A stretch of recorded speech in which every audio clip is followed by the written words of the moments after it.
So what we have at the moment is Shogun Live. This is capturing Victor's skeleton.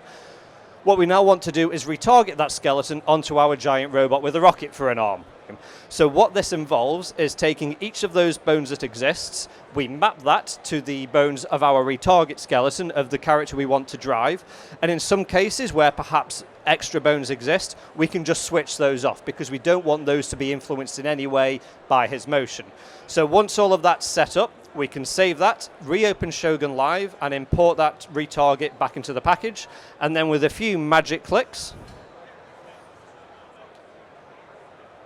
we see our retarget X-ray style real time. So this is getting all the benefits of the Vicon system. We're getting really high accurate tracking. We're getting everything in real time. We don't need to reprocess it.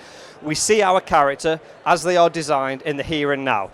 Where this is really important is for directors, I can now see my idea coming to life. I'm not reliant on storyboards. I can see not only what it looks like static, but what it looks like in motion. And that's a really important thing because, again, we are reducing that reliance on imagination.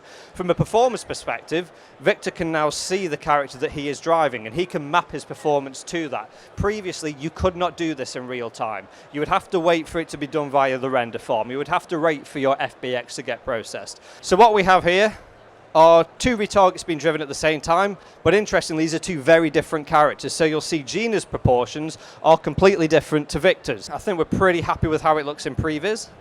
So all of this data we can take straight into Unreal Engine 5, which means we have a far clearer sense of what our game or our cinematic will look like.